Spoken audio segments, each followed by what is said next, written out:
অধ্যায় ২১ December ৩ December বিকেলে প্রধানমন্ত্রী ইন্দিরা গান্ধী কলকাতার এক বিশাল জনসভায় বক্তৃতা দানকালে ভারতের বিভিন্ন বিমান ঘাঁটিকে পাকিস্তানের বিমান আক্রমণ শুরু হয়। অবিলম্বে তিনি দিল্লি প্রত্যাবর্তন করেন। মন্ত্রিসভার জরুরি বৈঠকের পর মধ্যরাত্রের কিছু পরে বেতার বক্তৃতায় তিনি ঘোষণা করেন, এতদিন ধরে বাংলাদেশে যে যুদ্ধ চলে আসছিল তা ভারতের বিরুদ্ধে যুদ্ধে পরিণত হয়েছে। ২৩শে নভেম্বর ১০ দিনের মধ্যে যুদ্ধে অংশগ্রহণের জন্য ইয়াহিয়ার যে বাসনা ব্যক্ত হয়েছিল এবং ওই একই দিনে তাজউদ্দিন তার বেতার বক্তৃতায় ঘটনা বিকাশের যদ্রূপ সম্ভাবনা উল্লেখ করেছিলেন, অবশেষে সেইভাবেই মুক্তিযুদ্ধের শেষ অঙ্কের শুরু হয়। ৪ ডিসেম্বর বাংলাদেশের অস্থায়ী রাষ্ট্রপতি ও প্রধানমন্ত্রী এক জরুরি লিপিতে ভারতের প্রধানমন্ত্রীকে জানান, পাকিস্তানের সর্বশেষ আক্রমণের সমুচিত জবাব প্রদানে ভারতীয় বাহিনী এবং বাংলাদেশ মুক্তিবাহিনীর মিলিত ভূমিকা সফলতর হতে পারে যদি এই দুটি দেশের মধ্যে আনুষ্ঠানিক কূটনৈতিক সম্পর্ক প্রতিষ্ঠিত হয়। ভারত ও বাংলাদেশ স্থলবাহিনীর মিলিত প্রত্যাঘাত, ভারতীয় বিমান বাহিনীর আক্রমণ ও নৌবাহিনীর অবরোধের মাধ্যমে পূর্বাঞ্চলে যুদ্ধের চরিত্র ৪ ডিসেম্বর থেকেই আমূল পরিবর্তিত হয়। পূর্ববর্তী ৭ সপ্তাহ ধরে মুক্তিযোদ্ধাদের নিরবিচ্ছিন্ন তৎপরতা এবং ভারত ও বাংলাদেশের মিলিত বাহিনীর তীব্রতর সীমান্ত চাপের ফলে সর্বাত্মক যুদ্ধ শুরু হবার পূর্বেই পাকিস্তানি বাহিনী বিরামহীন তৎপরতার দরুন পরিশ্রান্ত, বৈরী পরিবেশ ও অতর্কিত গোপন আক্রমণের ভয়ে শঙ্কিত, দীর্ঘ সীমান্ত জুড়ে বিস্তৃত হবার ফলে দুর্বল ক্ষুদ্র ক্ষুদ্র ইউনিটে খণ্ডবিখণ্ডিত এবং স্বচ্ছ রাজনৈতিক লক্ষ্য ও সামরিক সাফল্যের অভাবে হতোদ্যম হয়ে পড়েছিল। ৭ সপ্তাহ ধরে সংঘর্ষের পরিসর ক্রমান্বয়ে বৃদ্ধি পাওয়া সত্ত্বেও এর পরিণতি ও লক্ষ্য সম্পর্কে পাকিস্তানি নেতৃত্বের উপলব্ধি ছিল ভ্রান্ত। তাদের প্রতিরক্ষার কৌশল ছিল অবাস্তব, বিমান ও নৌশক্তির সামর্থ্য ছিল নগণ্য এবং নেতৃত্বের পেশাগত মান নিম্ন। দখলদার সৈন্যদের যুদ্ধ পরিশ্রান্ত ও হতোদ্যম করে তোলার পর মুক্তিযোদ্ধার ৮ মাস দীর্ঘ সংগ্রামকে চূড়ান্তভাবে জয়যুক্ত করার লক্ষ্যে ৪ ডিসেম্বর থেকে ভারতীয় স্থলবাহিনীর সম্মুখ অভিযান শুরু হয় ৪টি অঞ্চল থেকে। ১. পূর্বে ত্রিপুরা রাজ্য থেকে ৩ ডিভিশনের সমবায় গঠিত চতুর্থ কোর সিলেট, ব্রাহ্মণবাড়িয়া, কুমিল্লা, নোয়াখালী অভিমুখে। ২. উত্তরাঞ্চল থেকে ২ ডিভিশনের সমবায় গঠিত ৩৩তম কোর রংপুর, দিনাজপুর, বগুড়া অভিমুখে। ৩. পশ্চিমাঞ্চল থেকে ২ ডিভিশনের সমবায় গঠিত ২য় কোর যশোর, খুলনা, কুষ্টিয়া, ফরিদপুর অভিমুখে। এবং ৪. মেঘালয় রাজ্যের তুরা থেকে ডিভিশন অপেক্ষা কম আরেকটি বাহিনী জামালপুর, ময়মনসিংহ অভিমুখে। এর সঙ্গে যুক্ত হয় ভারতের বিমান শক্তি ও নৌশক্তি, মুক্তিযোদ্ধাদের প্রচ্ছন্ন কিন্তু সদা তৎপর সহযোগিতা এবং স্বাধীনতাকামী জনসাধারণের স্বতঃস্ফূর্ত সাহায্য ও সক্রিয় সহযোগিতা। এই সমুদয় শক্তির সংমিশ্রণ ও সহযোগিতায় বাংলাদেশে পাকিস্তানি আধিপত্য স্বল্প সময়ের মধ্যে বিলোপ করার যথেষ্ট ছিল। বস্তুত যুদ্ধারম্ভের সঙ্গে সঙ্গে ভারত বাংলাদেশ মিলিত বাহিনীর বিজয় সম্পর্কে সন্দেহের অবকাশ কোন মহলেই ছিল না। পাকিস্তানের উচ্চতর নেতৃত্বের মধ্যেও এ বিষয়ে সংশয় থাকার কোনো যুক্তি ছিল না। তৎসত্ত্বেও ৩ ডিসেম্বর তারাই সংঘর্ষ সম্প্রসারণে উদ্যোগে ভূমিকা গ্রহণ করে। যেভাবেই হোক ইয়াহিয়া চক্রের মাঝে এই বিশ্বাস গড়ে উঠেছিল যে যুদ্ধ শুরু হওয়ার সঙ্গে সঙ্গে অন্তত মার্কিন যুক্তরাষ্ট্র বাংলাদেশের অভ্যুদয় রোধ কল্পে তার সামরিক শক্তির সম্ভার নিয়ে যুদ্ধবিরতি ও পূর্বতন স্থিতাবস্থা কায়েমের জন্য তৎপর হয়ে উঠবে। কার্যক্ষেত্রেও ঘটেছিল তাই। ফলে মার্কিন প্রচেষ্টাকে প্রতিহত করার জন্য পাল্টা আন্তর্জাতিক শক্তির সমাবেশ অত্যাবশ্যক হয়ে ওঠে। এইভাবে বাংলাদেশের মুক্তিযুদ্ধের শেষ অঙ্কে ভারত বাংলাদেশ মিলিত শক্তির প্রত্যাশিত বিজয় অনিশ্চিত হয়ে পড়ে মার্কিন প্রশাসন সৃষ্ট বৃহত্তর ভূরাজনৈতিক সংঘাতের ফলে। ৪ ডিসেম্বর বাংলাদেশের রণাঙ্গনে কোনো বড় অগ্রগতি ঘটার আগেই ওয়াশিংটনে WSAGর বৈঠকে কিসিঞ্জার নিরাপত্তা পরিষদের আহুত অধিবেশনে যুদ্ধবিরতি ও সৈন্য প্রত্যাহারের দাবি সম্বলিত মার্কিন প্রস্তাব পেশ করার জন্য এমনই ব্যস্ত হয়ে পড়েন যে এ ব্যাপারে পাশ্চাত্য মিত্র রাষ্ট্রসমূহের সঙ্গেও আলোচনার কোনো সময় তাদের ছিল না। এ ব্যস্ততা ছিল কিসিঞ্জারের নিজের ভাষায় তাদের বৃহত্তর রণনীতির সঙ্গে সংশ্লিষ্ট। WSAGর বৈঠকে মার্কিন জয়েন্ট চিফ অফ স্টাফ এর পক্ষে অ্যাডমিরাল জুমওয়াল্ট পাকিস্তানের সামরিক সরবরাহ পরিস্থিতি ১ বা ২ সপ্তাহের মধ্যেই সঙ্গীন হয়ে ওঠার আশঙ্কা প্রকাশ করায় কিসিঞ্জারের ব্যস্ততার কারণ স্পষ্টতর হয়। মার্কিন পররাষ্ট্র দপ্তর উচ্চতর কর্তৃপক্ষকে অনুমোদিত এক প্রকাশ্য বিবৃতিতে উপমহাদেশের সংঘাতের জন্য মুখ্যত ভারতকে দায়ী করেন। নিরাপত্তা পরিষদের অধিবেশন শুরু হবার পর মার্কিন প্রতিনিধি জর্জ বুশ অবিলম্বে যুদ্ধবিরতি ঘোষণা ও ভারত ও পাকিস্তানের সৈন্য সীমান্তের ভিতরে ফিরিয়ে নেওয়া ও সেই সিদ্ধান্ত কার্যকর করার উদ্দেশ্যে জাতিসংঘ মহাসচিবকে ক্ষমতা প্রদান করার জন্য এক প্রস্তাব উত্থাপন করেন। কিন্তু এই প্রস্তাবে সমস্যার মূল কারণ তথা পশ্চিম পাকিস্তানি সেনাবাহিনী তার পূর্ব বাংলার সাধারণ মানুষের উপর দীর্ঘ নির্যাতন ও তার ফলে সৃষ্ট শরণার্থীর ভিড় ও সমস্যা জর্জরিত ভারতের অবস্থা বিবেচনা না করে ভারত ও পাকিস্তানকে একই মানদণ্ডে বিচার করায় সোভিয়েত প্রতিনিধি এই প্রস্তাবকে একতরফা বলে অভিহিত করে ভেটো প্রয়োগ করেন। পোল্যান্ডও প্রস্তাবের বিপক্ষে ভোট দেয়। ফ্রান্স ও ব্রিটেন ভোটদানে বিরত থাকে। পরদিন ৫ই ডিসেম্বর নিরাপত্তা পরিষদের পুনরায় যে অধিবেশন বসে তাতে সোভিয়েত ইউনিয়নের প্রস্তাব উত্থাপন করে। এই প্রস্তাবে বলা হয় পূর্ব পাকিস্তানে এমন এক রাজনৈতিক নিষ্পত্তি প্রয়োজন যার ফলে বর্তমান সংঘর্ষের অবসান নিশ্চিতভাবেই ঘটবে। প্রস্তাবে আরও বলা হয় পাক বাহিনীর যে বহিংসতার ফলে পরিস্থিতির অবনতি ঘটেছে তাও অবিলম্বে বন্ধ করা প্রয়োজন। একমাত্র পোল্যান্ড প্রস্তাবটি সমর্থন করে। চীন বাদে পরিষদের অন্য সকল সদস্য ভোটদানে বিরত থাকে। চীন ভোট দেয় বিপক্ষে। ৪০ দিন আগে জাতিসংঘের সদস্যপদ ও নিরাপত্তা পরিষদে স্থায়ী সদস্যের আসন লাভের পর এটিই ছিল গণপ্রজাতন্ত্রী চীনের প্রথম ভেটো। ওই একই দিনে আর ৮টি দেশের পক্ষ থেকে যুদ্ধবিরতি ও সৈন্য প্রত্যাহারের পক্ষে নিরাপত্তা পরিষদে আরেকটি প্রস্তাব উত্থাপিত হয়। এই প্রস্তাবের মর্ম পূর্ববর্তী মার্কিন প্রস্তাবের অনুরূপ হওয়ায় সোভিয়েত ইউনিয়ন তার দ্বিতীয় ভেটো প্রয়োগ করেন। একই সময়ে তাস মারফত এক বিবৃতিতে সোভিয়েত সরকার উপমহাদেশের যুদ্ধের জন্য পাকিস্তানকে সর্বাংশে দায়ী করেন। পূর্ব বাংলার জনগণের আইনসঙ্গত অধিকার ও স্বার্থের স্বীকৃতির ভিত্তিতে সংকটের রাজনৈতিক সমাধানের দাবি জানান।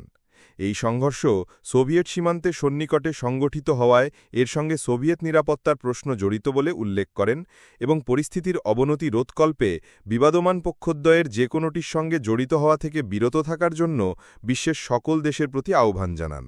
উপমহাদেশে সংঘর্ষে পাকিস্তানের সহায়তায় তার মিত্রদ্বয় কী ব্যবস্থা নিতে পারে স্পষ্টতই তার সঠিক উপলব্ধির ভিত্তিতে এই সোভিয়েত বিবৃতি প্রচারিত হয়েছিল।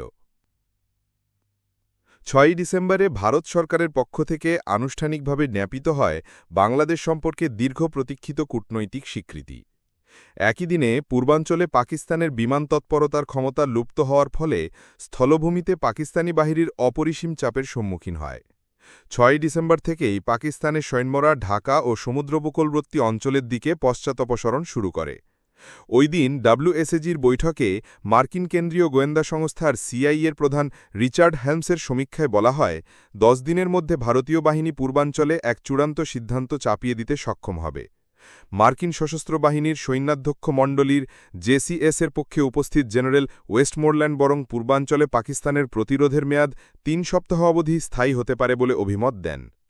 এরপরই শুরু হয় সামরিক হস্তক্ষেপের অনুক্ত পরিকল্পনা চূড়ান্তকরণের উদ্দেশ্যে কিসিঞ্জারের সুচিন্তিত প্রশ্নমালা।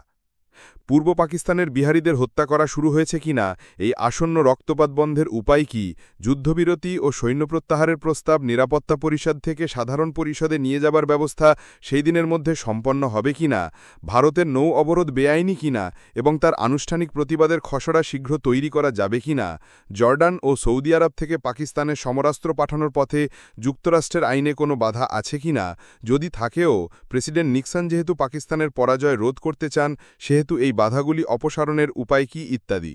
সংক্ষেপে সামরিক হস্তক্ষেপের পক্ষে সম্ভাব্য যুক্তি ও উপায় অন্বেষণই ছিল ৬ই ডিসেম্বরের ডব্লিউএসএজি বৈঠকের সর্বাপেক্ষা উল্লেখযোগ্য দিক। পাশাপাশি শুরু হয় বাংলাদেশে পাকিস্তানের আসন্ন পরাজয় রোধ করার জন্য সোভিয়েত ইউনিয়নের বিরুদ্ধে তীব্র কূটনৈতিক চাপ। প্রেসিডেন্ট নিক্সন সোভিয়েত নেতা ব্রেজনেভের কাছে প্রেরিত এক জরুরি বার্তায় জানান সোভিয়েত ইউনিয়ন যদি পাকিস্তানের অখণ্ডতা রক্ষার জন্য ভারতকে সামরিকভাবে নিষ্ক্রিয় না করে তবে পরবর্তী মে মাসে প্রস্তাবিত রুশ মার্কিন শীর্ষ বৈঠক অনুষ্ঠিত হওয়া সম্ভব নয়। এছাড়া সরাসরি ভারতের ওপর জাতিসংঘের চাপ প্রয়োগ করার জন্য মার্কিন প্রশাসন ইউনাইটিং ফর পিস ধারার অধীনে যুদ্ধবিরতি ও সৈন্য প্রত্যাহারের প্রস্তাব নিরাপত্তা পরিষদ থেকে সাধারণ পরিষদে নিয়ে যাবার জন্য তৎপর হন। ৭ই ডিসেম্বরে নিয়াজির সর্বাপেক্ষা শক্তিশালী দুর্গ যশোরের পতন ঘটে। ভারতের নবম ডিভিশন ওই দিন এক রক্তাক্ত যুদ্ধের প্রস্তুতি নিয়ে যশোর সেনাঞ্চলের দিকে অগ্রসর হয়ে দেখতে পায় বিপুল অস্ত্রশস্ত্র, গোলাবারুদ ও রসদ ভর্তি সুরক্ষিত বাংকার সম্পূর্ণ জনশূন্য। পাকিস্তানের বীর মুজাহিদ ৪ ব্যাটালিয়ন সৈন্যের এইরূপ অকস্মাৎ অন্তর্ধানে দেশের পশ্চিমাঞ্চল কার্যত মুক্ত হয়। যশোর থেকে ঢাকা অথবা খুলনার দিকে বিক্ষিপ্ত পলায়নপর পাকিস্তানি সৈন্যরাই অন্যান্য স্থানে স্বপক্ষীয় সৈন্যদের মধ্যে ভীতির সঞ্চার করে। ২-৩টি স্থান বাদে সর্বত্রই পাকিস্তানের প্রতিরক্ষার আয়োজনে ধস নামে। ৭ই ডিসেম্বরে ভারতীয় বাহিনী সিলেটে হেলিকপ্টার যোগে অবতরণ করার পর মুক্তিবাহিনীর সহায়তায় সিলেট শহর মুক্ত করে। ঝিনাইদহ ও মৌলভীবাজারও মুক্ত হয় একই দিনে। ভারতীয় বেতার কেন্দ্র থেকে পাকিস্তানি জওয়ান ও অফিসারদের উদ্দেশ্যে শুরু হয় ভারতের সেনাবাহিনীর প্রধান জেনারেল মানেকশর মনস্তাত্ত্বিক অভিযান। বাংলাদেশে মুক্তিযোদ্ধাদের কর্তৃত্ব প্রতিষ্ঠিত হওয়ার আগে বরং ভারতীয় বাহিনীর কাছে আত্মসমর্পণই পাকিস্তানিদের জন্য অপেক্ষাকৃত নিরাপদ। যশোরের পতন পাকিস্তানের সামরিক প্রতিষ্ঠানের মূল কেন্দ্রকে নাড়া দেয় প্রবলভাবে। ৭ই ডিসেম্বরেই গভর্নর আব্দুল মালেক পূর্বাঞ্চলের সৈন্যাধ্যক্ষ লেফটেন্যান্ট জে নিয়াজির অভিমত উদ্ধৃত করে এক দুর্গত বার্তায় জোহাকে জানান, যশোরের বিপর্যয়ের ফলে প্রদেশের পশ্চিমাঞ্চলের পতন প্রায় সম্পন্ন এবং মেঘনার পূর্বদিকের পতনও কেবল সময়ের প্রশ্ন। এই অবস্থায় ৪৮ ঘণ্টার মধ্যে যদি প্রতিশ্রুত বৈদেশিক সমরাস্ত্র না পৌঁছায় তবে জীবন রক্ষার জন্য বরং ক্ষমতা হস্তান্তরের ব্যাপারে আলোচনা শুরু করা বাঞ্ছনীয়। গভর্নর মালেকের এই দুর্গত বার্তা ইসলামাবাদের কর্তৃপক্ষের জন্য আরও বেশি দুর্ভাগ্যজনক ছিল। এ কারণে যে পশ্চিম পাকিস্তানের সীমান্ত থেকে ভারতের জম্মু ও কাশ্মীরের দিকে তাদের আকাঙ্ক্ষিত অগ্রঅভিযান তখনও কোনো উল্লেখযোগ্য সাফল্য অর্জন করতে পারেনি, একমাত্র ছম্ব এলাকায় কিছু অগ্রগতি ছাড়া। উত্তর পশ্চিম ভারতের কোনো বড় বা মাঝারি ভূখণ্ড দখল করার আগেই পূর্ববাংলায় তাদের সামরিক নেতৃত্ব যদি আত্মসমর্পণের জন্য ব্যাকুল হয়ে পড়ে তবে সমূহ বিপর্যয়। কাজেই মালেকের দুর্গত বার্তা ওই সন্ধ্যাতেই হোয়াইট হাউসে পৌঁছানো হয় সম্ভবত অবিলম্বে মার্কিন সামরিক হস্তক্ষেপের জন্য মালেকের আবেদনকে আকুলতর করেই। পাকিস্তান যাতে পূর্বাঞ্চলে পরাজিত না হয় তদমর্মে ব্যবস্থা গ্রহণের জন্য পেন্টাগনের সুপারিশ কিসিঞ্জারের কাছে পৌঁছানোর কথা ছিল ওই দিনই। ফজল মুকিম খানের বর্ণনা অনুযায়ী এর আরও দুদিন আগে অর্থাৎ ৫ই ডিসেম্বর থেকে নিয়াজির মনোবল ঠিক রাখার জন্য পাকিস্তানের প্রধান সেনাপতি আব্দুল হামিদ আসন্ন চীনা হস্তক্ষেপের সংবাদ নিয়াজিকে দিয়ে চলেছে। উত্তরের গিরিপথের প্রায় সবকটিই তখনও বরফমুক্ত, কিন্তু সিংজিয়াং সীমান্তে সোভিয়েত স্থল ও বিমান বাহিনীর শক্তিবৃদ্ধির তাৎপর্য চীনের জন্য উপেক্ষণীয় ছিল না। নিক্সন প্রশাসনের জন্য সমস্যা তখন কম নয়। বস্তুত পাকিস্তানকে সাহায্য করার জন্য সামরিক হস্তক্ষেপের যৌক্তিকতা মার্কিন জনসাধারণের কাছে গ্রহণযোগ্য করানো তখন এক দুঃসাধ্য ব্যাপার ছিল। কি মানবিকতার যুক্তিতে, কি যুক্তরাষ্ট্রের জাতীয় স্বার্থের বিবেচনা থেকে মার্কিন প্রশাসনের পাকিস্তান নীতি নিয়ে মার্কিন গণপ্রতিনিধি ও সংবাদ মাধ্যমগুলির সমালোচনা তখন তুঙ্গে। মার্কিন সিনেটে এবং হাউস অব রিপ্রেজেন্টেটিভে ডেমোক্রেট দলীয় কোনো সদস্য পাকিস্তানি জান্তার গণহত্যা, নির্যাতন ও মানবতাবিরোধী নীতির প্রতি মার্কিন প্রশাসনের সমর্থন এবং জাতিসংঘের দিলঙ্গিত ও একদর্শী ভূমিকার তীব্র সমালোচনা করেন। মানবতাবাদী কারণ ছাড়াও যুক্তরাষ্ট্রের নিরেট জাতীয় স্বার্থের হিসাব নিকাশ থেকে উপমহাদেশের সংঘর্ষের জন্য ভারতকে এককভাবে দোষী করা, ভারতের উন্নয়ন বরাদ্দ বন্ধ করা প্রভৃতি বিষয়ে মার্কিন সংবাদ মাধ্যমগুলি নানা প্রশ্ন তোলেন। জনমতের এই প্রচণ্ড বিরোধিতা দৃষ্টে ৭ই ডিসেম্বর কিসিঞ্জার নিজেই এক অজ্ঞাতনামা সরকারি মুখপাত্র হিসাবে আস্থাভাজন কিছু সাংবাদিকদের কাছে পরিবেশিত এক সমীক্ষা দ্বারা মার্কিন জনমত পরিবর্তনের চেষ্টা করেন। কিসিঞ্জারের এই বেনামি সমীক্ষা মার্কিন জনমতকে পরদিন কতটুকু বিভ্রান্ত করতে সক্ষম হতো তা অজ্ঞাত থাকলেও জাতিসংঘ সাধারণ পরিষদ উপমহাদেশে যুদ্ধ বন্ধ করার পক্ষে সেদিন যে রায় দেন তাই মার্কিন সরকারের পরবর্তী কার্যক্রমের প্রধান মূলধনে পরিণত হয়। সাধারণ পরিষদ ৭ই ডিসেম্বর রাত্রিতে, উপমহাদেশে তখন ৮ই ডিসেম্বর, অবিলম্বে যুদ্ধবিরতি, উভয় পক্ষের সৈন্য প্রত্যাহার এবং শরণার্থী প্রত্যাবর্তনের জন্য রাজনৈতিক সমাধানের আহ্বান সম্বলিত এক প্রস্তাব ১০৪/১১ ভোটে গ্রহণ করে। প্রত্যেক বক্তার জন্য সর্বাধিক ১০ মিনিট বরাদ্দ করে উপমহাদেশের এই অত্যন্ত জটিল বিষয়কে অসম্ভব তাড়াহুড়ার মধ্য দিয়ে সাধারণ পরিষদে আলোচনা করার ফলে অধিকাংশ সদস্যদেশের জন্যই বাধ্যত যুক্তিসঙ্গত এই প্রস্তাবের প্রকৃত মর্ম উপলব্ধি করা সম্ভব হয়নি। তাছাড়া তৃতীয় বিশ্বের অধিকাংশ দেশের জন্যই অভ্যন্তরীণ আঞ্চলিক অসন্তোষ এবং বিবদমান প্রতিবেশীর উপস্থিতি এক সাধারণ সমস্যা। ফলে বিপুল ভোটাধিক্যে প্রস্তাবটি গৃহীত হয়। সোভিয়েত ইউনিয়ন, সমাজতন্ত্রী কয়েকটি দেশ, ভারত এবং বাংলাদেশকে স্বীকৃতি দানকারী দ্বিতীয় দেশ ভুটান বাংলাদেশের অভ্যুদয় রোধ করার জন্য এই আন্তর্জাতিক কূটবুদ্ধির বিজয়ের মুখেও অটল থাকে। উপমহাদেশের সংঘাতের জটিলতা সম্পর্কে ব্রিটেন ও ফ্রান্সের উপলব্ধি অপেক্ষাকৃত গভীর ছিল বলে মার্কিন প্রচেষ্টা সত্ত্বেও এই দুই দেশ এবং আরও ৮টি দেশ ভোটদানে বিরত থাকে। ৮ই ডিসেম্বরের রণক্ষেত্রের অবস্থা পাকিস্তানের জন্য আরও শোচনীয়। পশ্চিম পাকিস্তানে তাদের মূল ভরসার স্থল ছম্বে উপরিপরি চেষ্টা সত্ত্বেও পাকিস্তানের অগ্রগতি প্রায় থেমে যায়। অন্যত্র অবস্থা বেশ খারাপ। রাজস্থান সিন্ধু সীমান্তে বরং ভারতের প্রাধান্যই পরিলক্ষিত হয়। করাচির উপর ভারতীয় নৌ ও বিমান আক্রমণ অব্যাহত থাকে। পূর্বাঞ্চলে পাকিস্তানের অবস্থা ক্রমেই সঙ্গীন। যশোরের মতো ব্রাহ্মণবাড়িয়া থেকেও পাক সৈন্যরা পালিয়ে আসে। কুমিল্লার এক অংশের পতন অনিবার্য হয়ে ওঠে এবং অন্য অংশের পাশ কাটিয়ে ভারত-বাংলাদেশ মিলিত বাহিনী এগুতে থাকে। কিন্তু পাক বাহিনী এই পশ্চাদপসারণের পর ঢাকার চারপাশে নিজেদের অবস্থানকে পুনর্গঠিত করতে সক্ষম হবে কিনা তা তখনও অজ্ঞাত। সংক্ষেপে, পশ্চিম পাকিস্তানে তাদের কোনো অগ্রগতি নেই, আর পূর্বে কেবল পশ্চাৎগতি। পাকিস্তানে ইস্টার্ন কমান্ডের সম্যক বিপর্যয় দৃষ্টে রাভালপিন্ডির সামরিক কর্তারা নিয়াজির মনোবল ফিরিয়ে আনার জন্য চীনের তৎপরতা শুরু হয়েছে বলে তাঁকে জানায়। এহেন শোচনীয় সামরিক পরিস্থিতির মাঝে ইয়াহিয়া খান বেসামরিক প্রতিনিধিদের হাতে তার শাসন ক্ষমতা হস্তান্তরের দীর্ঘদিনের ওয়াদা বাস্তবায়িত করতে শুরু করেন এবং পূর্ব পাকিস্তান থেকে নুরুল আমিন ও পশ্চিম পাকিস্তান থেকে জুলফিকার আলী ভুট্টোকে যথাক্রমে প্রধানমন্ত্রী ও উপপ্রধানমন্ত্রী নিয়োগ করেন। অন্যত্র ভারতে একই দিন অর্থাৎ ৮ই ডিসেম্বরের সন্ধ্যায় সর্বশেষ সামরিক ও আন্তর্জাতিক পরিস্থিতির আলোকে ভারতের সরকারি মুখপত্র ঘোষণা করেন যে পাকিস্তান যদি পূর্ব বাংলায় তাদের পরাজয় স্বীকার করে নেয় তবে অন্যান্য সকল অঞ্চলেই ভারত যুদ্ধ বন্ধ করবে। বাংলাদেশ ও পশ্চিম পাকিস্তানের কোনো অঞ্চলেই কোনো ভূখণ্ড দখল করার অভিপ্রায় ভারতের নেই। এই ঘোষণা বিশ্বের বিভিন্ন সংবাদ মাধ্যমে প্রচারিত হওয়ার কয়েক ঘণ্টা বাদে ওয়াশিংটন সময় সকাল ১১টায় যখন WSAG-এর বৈঠক শুরু হয় তখন JCS-এর জেনারেল রায়ান উপমহাদেশের সর্বশেষ সামরিক পরিস্থিতি সম্পর্কে অভিমত ব্যক্ত করতে গিয়ে বলেন যে পশ্চিমাঞ্চলে ভারতীয় বাহিনীর জোর এগুবার কোনো লক্ষণ নেই, বরং পাকিস্তানের অভিযান ঠেকিয়ে রেখেই তারা সন্তুষ্ট রয়েছে বলে মনে হয়।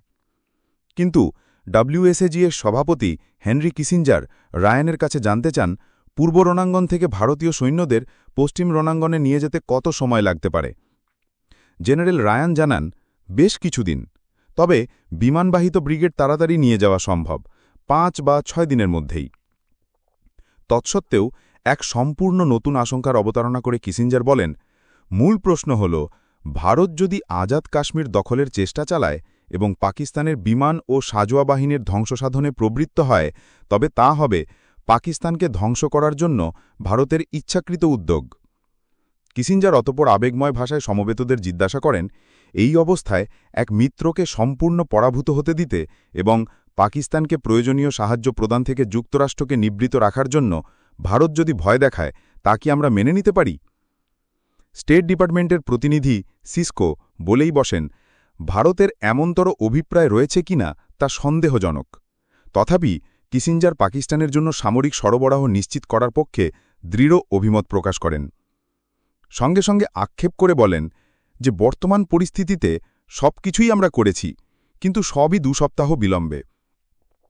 কিসিঞ্জার তার গ্রন্থে উল্লেখ করেছেন, আজাদ কাশ্মীর দখল এবং পাকিস্তানের বিমান ও সাজোয়া বাহিনীর ধ্বংসসাধনের ব্যাপারে ভারতের অভিপ্রায় সংক্রান্ত তথ্য CIA-এর এমন এক সূত্র কর্তৃক সংগৃহীত যে এর সত্যতা সম্পর্কে তাদের কোনো সন্দেহ ছিল না। বাংলাদেশকে মুক্ত করার পর সেখান থেকে ভারতীয় বাহিনীর একাংশ পশ্চিমের রণাঙ্গনে স্থানান্তরিত করে কথিত লক্ষ্য অর্জনের বাসনা পোষণ ভারতীয় নেতৃত্বের এক অংশের পক্ষে অসম্ভব ছিল না। কিন্তু আন্তর্জাতিক পরিস্থিতির আলোকে বিশেষত ৭-৮ ডিসেম্বরে সাধারণ পরিষদের ভোটে জোট নিরপেক্ষ সমস্ত দেশের মধ্যে একমাত্র ভুটানের সমর্থন লাভ করার পর এই বাসনা যে আর বাস্তবধর্মী নয় সে কথা ভারতের নীতিনির্ধারকদের কোনো অংশের কাছেই অস্পষ্ট থাকার কথা নয়।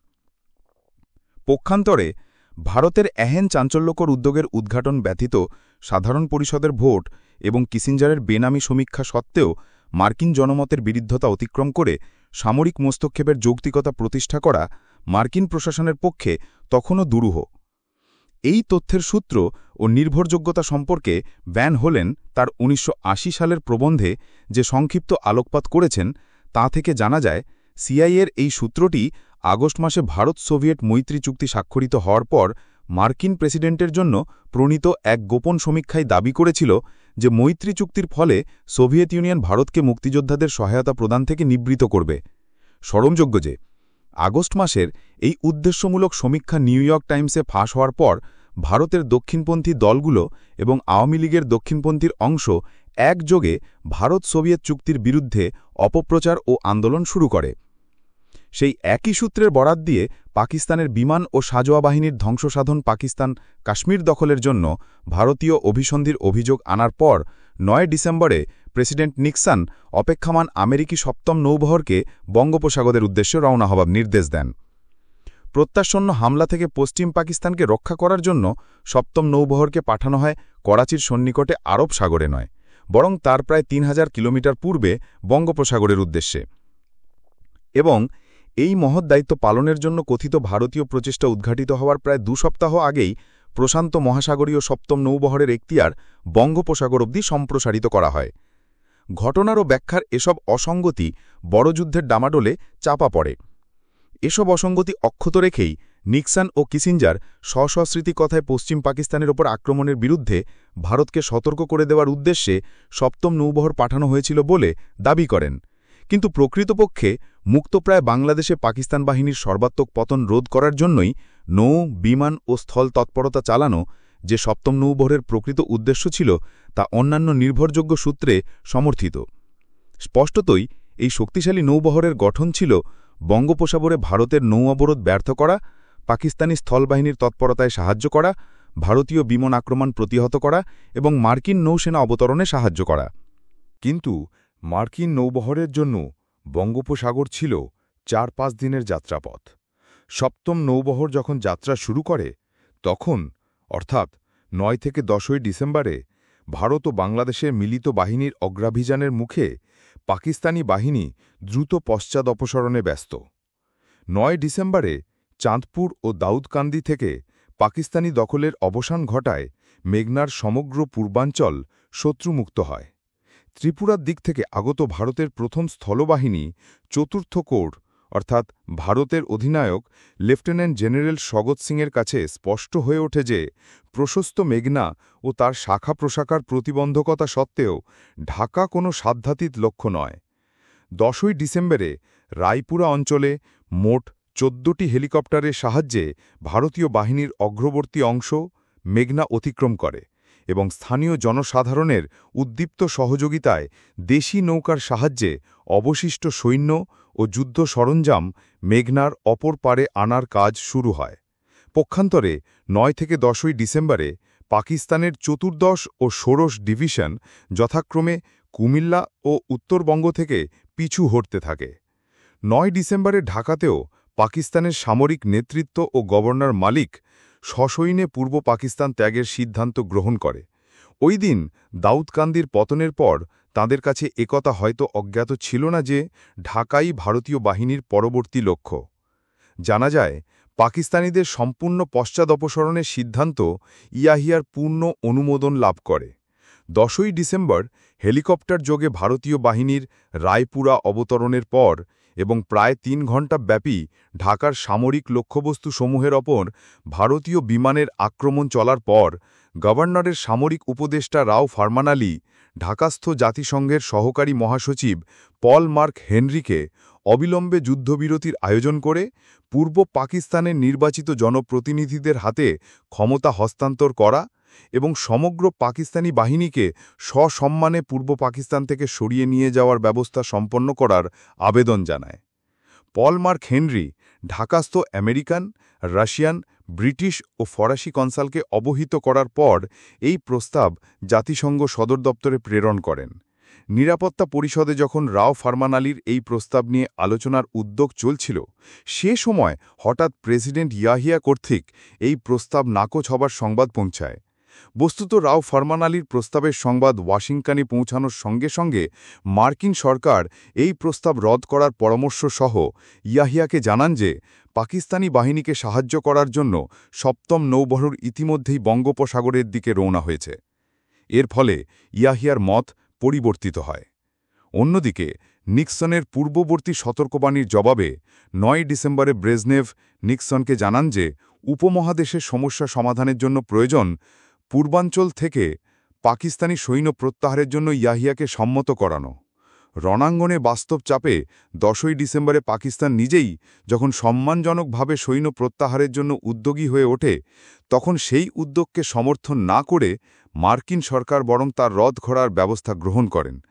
অধিকন্তু ভারতকে যুদ্ধবিরতি প্রস্তাবে সম্মত করানোর তাগিদ দিয়ে 9 ও 10ই ডিসেম্বরে নিক্সন ব্রেজনেভকে 2 দফা বার্তা পাঠান। 10ই ডিসেম্বরে ভারতীয় বাহিনীর মেঘনা অতিক্রমের সংবাদ লাভের পর যে কোনো মূল্যে এই অগ্রাভিযান রোধ করে সপ্তম নৌবহরকে বঙ্গোপসাগরের উপকূলবর্তী করার মতো সময় লাভের উদ্দেশ্যে ভারতীয় সৈন্য ফিরিয়ে নিয়ে যাওয়ার শর্ত ছাড়াই যে যেখানে আছে সেই ভিত্তিতে নিশ্চল যুদ্ধবিরতি স্ট্যান্ডস্টিল সিজফায়ার কার্যকর করার ব্যাপারে ভারতকে সম্মত করানোর জন্য ব্রেজনেভের ওপর চাপের মাত্রা বাড়ানো হয় এবং তাকে জানানো হয় যে ভারত যদি এর পরেও সম্মত না হয় তবে যুক্তরাষ্ট্র নিজেই এই যুদ্ধে জড়িয়ে পড়বে। নিক্সন প্রদর্শিত এই ভীতি জোরদার করার উদ্দেশ্যে কিসিঞ্জার নিজেও ওয়াশিংটনস্থ সোভিয়েত প্রতিনিধি ভোরেনটাফকে ভারতীয় আক্রমণের বিরুদ্ধে পাকিস্তানকে সাহায্য করার ব্যাপারে যুক্তরাষ্ট্রের অঙ্গীকার সংক্রান্ত 1962 সালের স্মারকলিপি পড়ে শোনান এবং এই অঙ্গীকার রক্ষার জন্য মার্কিন সরকারের সংকল্প ব্যক্ত করেন। ওই দিন সন্ধ্যায় কিসিঞ্জার নিউ ইয়র্কে ওয়াং হুয়ার সঙ্গে সমগ্র পরিস্থিতি আলোচনা করেন এবং বিশেষ করে পশ্চিম পাকিস্তানের সশস্ত্র বাহিনী ধ্বংসের জন্য ভারতীয় পরিকল্পনা সম্পর্কে সিআইএ কর্তৃক সংগৃহীত নির্ভরযোগ্য তথ্যের উল্লেখ করেন। সম্ভবত এই আলোচনার ফলে তিব্বত ও সিনকিয়াংয়ের মতো ভূখণ্ডের জন্য ভারত সোভিয়েত আঁতাত কোনো তাৎপর্য বহন করে কিনা সে সম্পর্কে হুয়াং হুয়ার সন্দেহ গভীরতর হয় এবং হুয়াং হুয়া উপমহাদেশে সংঘর্ষে চীনের সামরিক দায়িত্ব সম্পর্কে যে আবেগপূর্ণ মন্তব্য করেন তা কিসিঞ্জার বিলম্ব হলেও চীনের সামরিক হস্তক্ষেপের আভাস হিসেবে গণ্য করেন। ফলে উৎসাহিত কিসিঞ্জার একই দিনে অর্থাৎ 10ই ডিসেম্বরের তৃতীয়বারের মতো হুঁশিয়ারি সহ সোভিয়েত ইউনিয়নকে জানিয়ে দেন যে ভারতকে যুদ্ধবিরতিতে সম্মত করানোর ব্যাপারে শিগগিরই কোনো সন্তোষজনক উত্তর যদি সোভিয়েত ইউনিয়ন না দিতে পারে তবে যুক্তরাষ্ট্র সপ্তম নৌবহর প্রেরণ সহ শক্ত ব্যবস্থা গ্রহণ করবে। উপমহাদেশের সংঘর্ষকে কেন্দ্র করে যুক্তরাষ্ট্র শক্ত ব্যবস্থা গ্রহণ করতে পারে এই উপলব্ধি স্পষ্টতই সোভিয়েত ইউনিয়নের আগে থেকেই ছিল। কাজেই 5ই ডিসেম্বর সকল রাষ্ট্রকে পাকিস্তান বা ভারতের সক্রিয় পক্ষাবলম্বন থেকে বিরত থাকার আহ্বান জানানো ছাড়াও তা যাতে সংশ্লিষ্ট শক্তিগুলি কর্তৃক গ্রাহ্য হয় তজ্জন্য সোভিয়েত সরকার তাদের নৌবাহিনীকে সতর্ক রাখে। মার্কিন নৌবহরের যাত্রারম্ভের আগেই সোভিয়েত পূর্ব উপকূল থেকে আগত রুশ যুদ্ধজাহাজ ও সাবমেরিন তাদের ভারত মহাসাগরীয় নৌবহরের শক্তি বৃদ্ধি শুরু করে এবং মার্কিন নৌবহর যখন বঙ্গোপসাগরের নিকটবর্তী হয় তখন 5টি সাবমেরিন সহ মোট 16টি যুদ্ধ ও সরবরাহ জাহাজ বঙ্গোপসাগরে বা তার আশেপাশে সমবেত হয়েছিল বলে জানা যায়। 10ই ডিসেম্বর মার্কিন সপ্তম নৌবহর চীন সাগর ও ভারত মহাসাগর সংযোগকারী 500 মাইল দীর্ঘ মালাক্কা প্রণালীর ওপারে ভারত মহাসাগরের সোভিয়েত নৌবহরের সমাবেশও তখন পূর্ণতাপ্রাপ্ত নয়। এই অবস্থায় জানা যায় সপ্তম নৌবহরের গতিবিধি জানার জন্য সোভিয়েত ইউনিয়ন কসমস 464 পর্যবেক্ষণ উপগ্রহ উৎক্ষেপণ করে। তার 4 দিন আগে সম্ভবত উপমহাদেশের রণাঙ্গন পরিস্থিতি পর্যবেক্ষণের জন্য কসমস 464 উপগ্রহটি উৎক্ষেপিত হয়েছিল। 10ই ডিসেম্বর সন্ধে নিউ ইয়র্ক থেকে সপ্তম নৌবহরের যাত্রা সংক্রান্ত প্রথম যে সংবাদ দিল্লি এসে পৌঁছায় তদনুযায়ী কেবল বঙ্গোপসাগরের শক্তি প্রদর্শন নয়, বাংলাদেশের উপকূলের সঙ্গে সংযোগ প্রতিষ্ঠাও ছিল মার্কিন নৌবহরের প্রধান লক্ষ্য। ভারতীয় সশস্ত্র বাহিনীর মধ্যে প্রথম যাদের কাছে এই সংবাদ এসে পৌঁছায় তারা মুহূর্তেই ধারণা করে নেন যে এর পরে যুদ্ধের গতিধারা যে কোনো দিকে মোড় নিতে পারে। রাত্রে দিল্লির সর্বোচ্চ মন্ত্রিমন্ত্রণা সভায় গভীর সংকটের আবহাওয়া বিরাজমান ছিল। প্রত্যাসন্ন বহিস্তক্ষেপের সমুচিত প্রতিবিধান নির্দেশের প্রশ্নে ভারতীয় সশস্ত্র বাহিনীর উচ্চতর নেতৃবর্গের অধিকাংশ ছিলেন প্রায় নিরুত্তর। পাকিস্তানি বাহিনীর শেষ প্রতিরক্ষার স্থল ঢাকাকে মুক্ত করার আগেই বাংলাদেশের উপকূলভাগে বিশ্বের সবচেয়ে শক্তিশালী নৌবহরের সমাবেশের আয়োজন এবং সিকিম ভুটানের উত্তর সীমান্তে চীনা সামরিক বাহিনীর অগ্রবর্তী অবস্থানের ফলে বাংলাদেশের যুদ্ধের পরিধি অসামান্যভাবে বিস্তৃত এবং এর পরবর্তী গতিধারা জটিল, অনিশ্চিত ও বিপজ্জনক হয়ে ওঠে। এই বৃহত্তর সংঘাত থেকে ভারতের পিছিয়ে যাবার পথ উন্মুক্ত রাখার জন্য মার্কিন যুক্তরাষ্ট্র নিশ্চল স্থিতাবস্থা এবং সংকটের রাজনৈতিক মীমাংসার প্রস্তাব উত্থাপন করে এই সম্মানজনক পশ্চাৎ অপসারণের সঙ্গে পরাজয়ের উপাদান প্রচ্ছন্ন থাকলেও উদ্ভূত সামরিক পরিস্থিতিতে তা প্রত্যাখ্যান করার মধ্যে যে অদম্য সাহস ও নির্ভুল সিদ্ধান্ত গ্রহণের প্রশ্ন জড়িত ছিল, সেই দুরূহ পরীক্ষায় ইন্দিরা গান্ধী সমুত্তীর্ণ হন। সপ্তম নৌবহরের বর্ণিত উদ্দেশ্য ব্যর্থ করার জন্য ভারতের দুর্বল নৌশক্তির সর্বাত্মক ব্যবহার, ঢাকা অভিমুখে সামরিক অভিযানের গতিবৃদ্ধি এবং মৈত্রী চুক্তি অনুযায়ী বাহিরের আক্রমণের বিরুদ্ধে সর্বাধিক সোভিয়েট সামরিক সহযোগিতা নিশ্চিত করার উদ্দেশ্যে ডিপি ধরকে মস্কো প্রেরণ, এই তিনটি সিদ্ধান্ত প্রধানমন্ত্রী ইন্দিরা এক এক করে ঘোষণা করেন। এর আগে ওই দিন বাংলাদেশের প্রত্যাসন্ন মুক্তির পটভূমিতে ভারত ও বাংলাদেশ সেনাবাহিনীর মিলিত অভিযানের জন্য যুগ্ম কমান্ড ব্যবস্থা আনুষ্ঠানিকভাবে ঘোষণা করেন। কিন্তু দিবাবসানে যখন দেখা যায় যুদ্ধের পরিধি প্রায় সীমাহীনভাবে বিস্তৃত হবার পথে, তখন ভারতের জন্য মস্কোর পূর্ণাঙ্গ সামরিক সহযোগিতা এবং উচ্চতর পর্যায়ে মস্কোর সঙ্গে সামরিক ও দূতনৈতিক উদ্যোগের সমন্বয় সাধনই মূল প্রয়োজন হয়ে দাঁড়ায়। পরদিন ১১ই ডিসেম্বর সন্ধ্যায় শত্রুমুক্ত যশোরের পূর্বনির্ধারিত সফর থেকে কলকাতায় ফিরে আসার আগে পর্যন্ত তাজউদ্দিন জানতেই পারেননি মার্কিন হস্তক্ষেপের আশঙ্কা সত্যই বাংলাদেশের আকাশ অন্ধকারাচ্ছন্ন করতে চলেছে। ডিপি ধর দিল্লি থেকে মস্কোর উদ্দেশ্যে রওনা হন সেদিনই। স্পষ্টতই ইসলামাবাদের নয়া নির্দেশ অনুযায়ী জেনারেল নিয়াজি পুনরায় ঢাকা রক্ষার জন্য আমৃত্যু যুদ্ধ চালিয়ে যাবার সংকল্প প্রচার করতে শুরু করেন। কিন্তু ঢাকা রক্ষার জন্য না ছিল তাদের কোনো আয়োজন, না ছিল উদ্যম। নদীমাতৃক এই অঞ্চলের প্রাকৃতিক প্রতিবন্ধকতা অনুযায়ী ঢাকা প্রতিরক্ষার জন্য ব্যূহরচনার সম্ভাবনা দুটি, একটি দূরবর্তী, অন্যটি ঢাকা নগরীর নিকটবর্তী। আরিচা, কালিয়াকৈর, নরসিংদী, বৈদ্যের বাজার, নারায়ণগঞ্জ ঘিরে ঢাকার জন্য দূরবর্তী প্রতিরক্ষা বৃত্ত রচনার যে সুযোগ ছিল, স্পষ্টতই তা সদ্ব্যবহারের উদ্যোগ পাকিস্তানিদের ছিল না। ঢাকার নিকটবর্তী প্রতিরক্ষা ব্যূহ গড়ে তোলার সুযোগ ছিল মিরপুর ব্রিজ, টঙ্গী ব্রিজ, ডেমরা ফেরি ও নারায়ণগঞ্জে কার্যকর প্রতিরোধ ব্যবস্থা গ্রহণের মাধ্যমে। কিন্তু সর্ববিষয়ে বৈদেশিক সাহায্যের উপর নির্ভর করার দীর্ঘ মনোবৃত্তির ফলেই হয়তো পাকিস্তানি নেতৃত্ব নিজেদের শেষ আত্মরক্ষার জন্য আমেরিকা ও চীনের সাহায্যের উপর মানসিকভাবে নির্ভরশীল ছিল, এবং সে কারণে ঢাকার নিকটবর্তী প্রাকৃতিক প্রতিবন্ধকতাকে জোরদার করার মতো কোনো ব্যবস্থা তারা অবলম্বন করে ওঠেনি। ১১ই ডিসেম্বরে ঢাকা শহরে ইপিকাফ, পুলিশ, রাজাকার সহ পাকিস্তানি সশস্ত্র বাহিনীর সংখ্যা ছিল ৫,০০০-এর অনধিক। কোনো কোনো অঞ্চল থেকে, এমনকি নিকটবর্তী ভৈরব বাজার থেকে ঢাকার জন্য সৈন্য পুনঃসমাবেশের পাকিস্তানি প্রচেষ্টা মুক্তিযোদ্ধা ও ভারতীয় বিমান আক্রমণের ফলে দুরূহ হয়। উত্তরে ময়মনসিংহ থেকে পাকিস্তানের ৯৩ অ্যাডহক ব্রিগেড ঢাকা আসার কালে প্রথমে কাদের সিদ্দিকী পরিচালিত মুক্তিযোদ্ধা এবং পরে ভারতীয় প্যারাশুট ব্যাটালিয়ন কর্তৃক আক্রান্ত হয়। ১১ই ডিসেম্বর বিকেলে ভারতের প্যারাশুট বাহিনীর মাত্র ৭০০ জন সৈন্য কাদের সিদ্দিকীর বাহিনী অধ্যুষিত মধুপুর এলাকায় অবতরণ করে এবং পাকিস্তানি ব্রিগেডের পশ্চাৎবর্তী ইউনিটের সঙ্গে সংঘর্ষে লিপ্ত হয়। ব্রিগেড দলপতি ব্রিগেডিয়ার কাদিরকে পিছনে ফেলে রেখে ক্ষয়িত শক্তি নিয়ে পাকিস্তানি ব্রিগেড ঢাকা ভিড়ে আসে। বিশ্বের সংবাদ মাধ্যমগুলি ভারতের প্যারাশুট বাহিনীর সৈন্য সংখ্যা ৫,০০০ বলে উল্লেখ করায় পাকিস্তানিদের মনোবল আরও হ্রাস পায়। অন্যত্র পশ্চাৎ অবসরণে ব্যস্ত পাকিস্তানি বাহিনীর লক্ষ্যস্থল ছিল দক্ষিণের দিকে খুলনা, বরিশাল এবং চট্টগ্রামের উপকূলবর্তী অঞ্চলে। উপকূল থেকে জাহাজযোগে এবং কোনো ক্ষেত্রে ভিন্ন দেশীয় পতাকা ব্যবহার করে বাংলাদেশ ছেড়ে পালাবার ব্যাপারে তাদেরকে সচেষ্ট দেখা যায়। পাকিস্তানি সৈন্যদের অবরুদ্ধ করার পূর্ব নির্ধারিত লক্ষ্য অর্জনের জন্য এবং অংশত উপকূলভাগে সপ্তম নৌবহরের সংযোগ প্রতিষ্ঠার কাজ অপেক্ষাকৃত দুরূহ করার জন্য ১১ই ডিসেম্বর থেকে চট্টগ্রাম বিমানবন্দর এবং উপকূলভাগে অবকাঠামো, জাহাজ, নৌযান প্রভৃতির ধ্বংস সাধনে ভারতীয় নৌবাহিনীর বিমান ও যুদ্ধজাহাজ ব্যাপকভাবে নিযুক্ত করা হয়। ওই দিনই ঢাকার উদ্দেশ্যে ভারতের একটি পদাতিক ব্যাটালিয়ন একটি গোলন্দাজ ইউনিটকে সঙ্গে করে নরসিংদীর দিকে এগুতে থাকে। তবে পূর্বরাত্রিতে যুদ্ধের গতি বৃদ্ধির জন্য দিল্লিতে যে সিদ্ধান্তই গৃহীত হয়ে থাকুক, বিস্তীর্ণ মেঘনার এই সব অঞ্চলে প্রকৃতির প্রতিবন্ধকতা বড় প্রবল। তদুপরি সর্বত্রই ছিল যানবাহনের তীব্র অভাব, পথঘাট ভাঙা।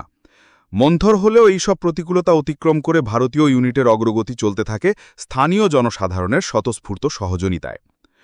প্রয়োজনের তুলনায় ভারতীয় বাহিনীর এই মন্থর অগ্রগতিতে সে সময় যারা উদ্বিগ্ন ছিল, সোভিয়েত ইউনিয়ন নিঃসন্দেহে তাদের অন্তর্ভুক্ত। কূটনৈতিক ক্ষেত্রে তারাই ছিল মার্কিনী চাপের সরাসরি সমুখে।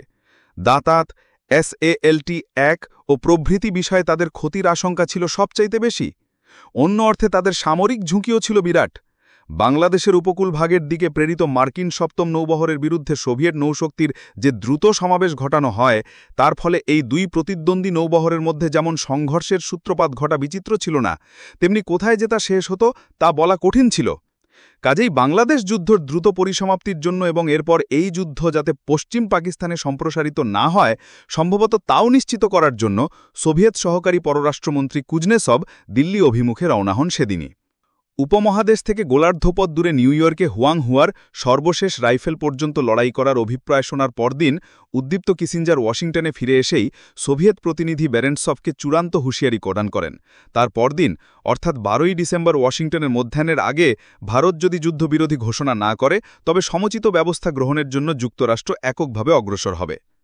7-8ই ডিসেম্বরে সাধারণ পরিষদে যুদ্ধবিরতির প্রস্তাব বিপুল ভোটাধিকারে অনুমোদিত হওয়ার পর 8ই ডিসেম্বর ওয়াশিংটন অ্যাকশন গ্রুপ বৈঠকে পশ্চিম পাকিস্তানকে ধ্বংস করার গোপন ভারতীয় প্রচেষ্টা সম্পর্কে সিআইএ পরিবেশিত তথ্যের ভিত্তিতে ভারতের বিরুদ্ধে সামরিক ব্যবস্থা গ্রহণের যৌক্তিকতা আবিষ্কার করা, 9ই ডিসেম্বরে সপ্তম নৌবহরকে বঙ্গোপসাগরের দিকে যাত্রার নির্দেশ দেওয়া, 10ই ডিসেম্বরে পূর্ব পাকিস্তান থেকে পশ্চাদাপসরণ করার সিদ্ধান্ত ঘোষণার পরেও পাকিস্তানি শাসকদের মত পরিবর্তনে বাধ্য করা এবং ভারত অবিলম্বে যুদ্ধবিরতি ঘোষণায় সম্মত না হলে 1962 সড়কলিপি অনুযায়ী ভারতের বিরুদ্ধে যুক্তরাষ্ট্র সামরিক ব্যবস্থা গ্রহণে বাধ্য হবে বলে সোভিয়েত ইউনিয়নকে হুঁশিয়ারি করে দেওয়া, এই সবই ছিল বাংলাদেশের যুদ্ধে প্রত্যক্ষ হস্তক্ষেপের জন্য নিক্সন প্রশাসনের বিস্তারিত আয়োজন। 10ই ডিসেম্বর সন্ধ্যায় হুয়াংহুয়ার সংগ্রামী বিবৃতির পর এই আয়োজন সম্পূর্ণতা লাভ করে। এই সব আয়োজনের মধ্যে 3টি উপাদান ছিল মার্কিন জনমত তথা রাজনৈতিক অসুবিধা অতিক্রম করার জন্য অত্যাবশ্যক। 1. সাধারণ পরিষদে গৃহীত যুদ্ধবিরতির প্রস্তাবের মাধ্যমে ভারতকে বিশ্বের অধিকাংশ দেশ থেকে বিচ্ছিন্ন করে ফেলা। 2. এমন কোনো দ্বিপাক্ষিক চুক্তির আশ্রয় নেওয়া যার দ্বারা প্রমাণিত হয় যে আক্রান্ত পাকিস্তানের পক্ষে যুদ্ধে যোগদানের ব্যাপারে যুক্তরাষ্ট্র সরকার অঙ্গীকারবদ্ধ। এবং 3. সামরিক হস্তক্ষেপে অংশগ্রহণে চীনকে সম্মত করানো।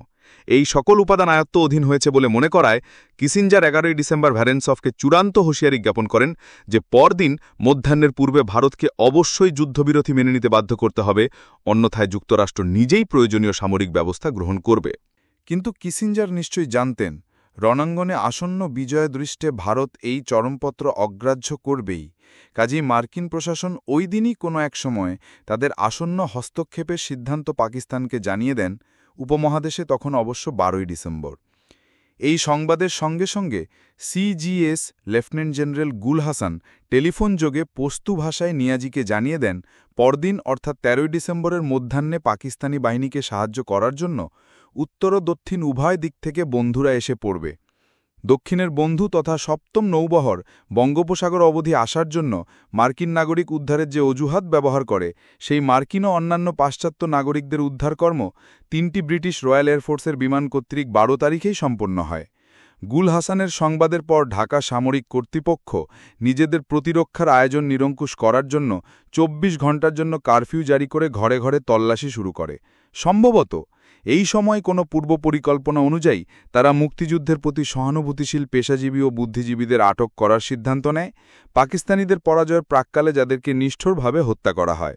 পাকিস্তানি মহলের এই শেষ লড়াইয়ের প্রস্তুতি সত্ত্বেও রণাঙ্গনে তাদের পশ্চাদপসরণের ধারা তখনও অপরিবর্তিত। 12ই ডিসেম্বর সকাল 8টায় নরসিংদীর ওপর পাকিস্তানি দখলের অবসান ঘটে। বিকেলে ভারতের আরেকটি ইউনিট 4 গার্ডস ডেমরাঘাট থেকে মাত্র 5 কিলোমিটারের মধ্যে এসে হাজির হয়। 10 থেকে 12ই ডিসেম্বরের 3 দিনে ভারতীয় বাহিনীর সর্বমোট 5টি ব্যাটালিয়ন, 2টি গোলন্দাজ রেজিমেন্ট এবং 57 ডিভিশনের ট্যাকটিক্যাল হেডকোয়ার্টার মেঘনা অতিক্রমের সমর্থ হয়। ট্যাঙ্ক রেজিমেন্টের মেঘনা অতিক্রমের প্রচেষ্টা ছিল তখন অসফল। 12ই ডিসেম্বর সূর্যাস্তের আগে জামালপুর ও ময়মনসিংহের দিক থেকে জেনারেল নাগরার বাহিনী টাঙ্গাইলে প্যারাশুট ব্যাটালিয়নের সঙ্গে যুক্ত হওয়ার ফলে ঢাকা অভিযানের সর্বাপেক্ষা সম্ভাবনাপূর্ণ পথে সদ্ব্যবহার শুরু হয়। দক্ষিণে ভারতীয় নৌবাহিনী সপ্তম নৌবহরের আসন্ন তৎপরতা সর্বোপায় বিঘ্নিত করার জন্য চালনা থেকে কক্সবাজার পর্যন্ত ছোট বড় অবশিষ্ট সকল জাহাজ ও নৌযান উপকূলীয় অবকাঠামো, কক্সবাজার বিমানবন্দর প্রভৃতি ধ্বংস বা অকেজো করে ফেলে। বঙ্গোপসাগরের জাহাজগামী নৌপথগুলি সি লেন সংকীর্ণ, প্রায়শ অগম্ভীর হওয়ায় অনুমান করা হয় সপ্তম নৌবহরের বৃহদায়তন জাহাজগুলির পক্ষে উপকূলের নিকটে নোঙর করা অসাধ্য ব্যাপার। তাদের বিমান আক্রমণ ও হেলি উত্তোলন ক্ষমতা যথেষ্ট হলেও পর্যাপ্ত সংখ্যক উপকূলীয় জলযানের অভাবে স্থলভাগের সঙ্গে সংযোগ প্রতিষ্ঠা অথবা পাকিস্তানি সৈন্য অপসারণের কাজ বহুলাংশে দুরূহ হবে বলে মনে করা হয়। দিল্লিতে কুজনেটসভ এবং মস্কোতে ডিপি ধরে যুগপত আলোচনার ফলে দ্রুতগতিতে উভয় সরকার মার্কিন ও চীনা হস্তক্ষেপের হুমকি মোকাবিলায় যুগ্ম ভূমিকা গ্রহণে সক্ষম হন। সপ্তম নৌবহরের আগমন সংক্রান্ত খবর তখনও এবং ১৩ই ডিসেম্বরের সন্ধ্যা পর্যন্ত ভারতে কেবল স্বল্প সংখ্যক নীতি নির্ধারকদের মধ্যে সীমিত ছিল। তবু মার্কিন প্রশাসনের হুমকির প্রকাশ্য জবাবদান এবং ভারতের জনসাধারণকে আসন্ন বিপদ ও কঠোর সংগ্রামের জন্য প্রস্তুত করার উদ্দেশ্যে ১২ই ডিসেম্বর দিল্লিতে বিশেষভাবে আয়োজিত এক জনসভায় ইন্দিরা গান্ধীর সম্মুখের অন্ধকার দিন ও দীর্ঘতর যুদ্ধের সম্ভাবনা সম্পর্কে সতর্ক করেন। সেই সঙ্গে সাধারণ পরিষদের সাম্প্রতিক আহ্বানের জবাবে এবং পরোক্ষভাবে মার্কিন চরমপত্র প্রত্যাখ্যান করে জাতিসংঘ মহাসচিব উধানকে এক বার্তায় ইন্দিরা জানান, ভারত যুদ্ধবিরতি ঘোষণা এবং ভারতীয় সৈন্য স্বদেশে ফিরিয়ে আনার জন্য প্রস্তুত আছে, একমাত্র যদি পাকিস্তান বাংলাদেশ থেকে সৈন্য প্রত্যাহারে এবং বাংলাদেশ সরকারের সঙ্গে শান্তিপূর্ণ মীমাংসায় পৌঁছতে সম্মত হয়। সোভিয়েত ইউনিয়ন যদিও সপ্তম নৌবহরের অনুসরণ মোকাবিলা করার জন্য ভারত মহাসাগরে তার নিজের নৌবহর জোরদার করে, তবু এ সম্পর্কে ভারতকে অবহিত রাখা ভিন্ন তা নিয়ে কোনো প্রচার, সতর্কবাণী উচ্চারণ বা অন্য কোনো প্রকার প্ররোচনামূলক কাজ থেকে সম্পূর্ণ বিরত থাকে। কূটনৈতিক ক্ষেত্রে আমেরিকা প্রায় নিরবিচ্ছিন্ন সতর্কবাণী এবং ১২ই ডিসেম্বর মধ্যাহ্নের পূর্বে ভারতকে যুদ্ধবিরতি ঘোষণায় বাধ্য করার জন্য চরমপত্র লাভ করা সত্ত্বেও সোভিয়েত সরকার সেগুলি সরাসরি অগ্রাহ্য বা প্রতিবাদ না করে বরং সংলাপের ধারা অব্যাহত রাখেন এবং দাতাত প্রক্রিয়ার কাঠামো অক্ষুণ্ণ রেখেই আমেরিকান অভিযোগের সমাধান অন্বেষণে দৃশ্যত সচেষ্ট হন।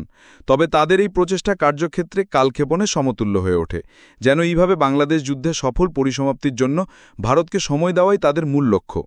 কিন্তু যে দুটি ক্ষেত্রে শক্তি প্রদর্শনের প্রয়োজন ছিল সেখানে নিঃশব্দে, যথাযথ মাত্রায় এবং মার্কিন উপগ্রহের ক্যামেরার সামনে তা প্রদর্শিত হয় মার্কিন নৌশক্তি মোকাবিলার ক্ষেত্রে ভারত মহাসাগরে এবং চীনকে নিবৃত করার ক্ষেত্রে সিনকিয়াং সীমান্তে। সোভিয়েত সামরিক শক্তির নিঃশব্দ প্রদর্শনী দ্বিধান্বিত চীনের সিদ্ধান্তকে প্রভাবিত করে পূর্ণ অর্থে। বাংলাদেশ যুদ্ধের সময় সংলাপ ও শক্তি প্রদর্শনের এই সমন্বয় সম্ভবত দ্বিতীয় মহাযুদ্ধোত্তর সোভিয়েত কূটনীতির সফলতম দৃষ্টান্তসমূহের অন্যতম।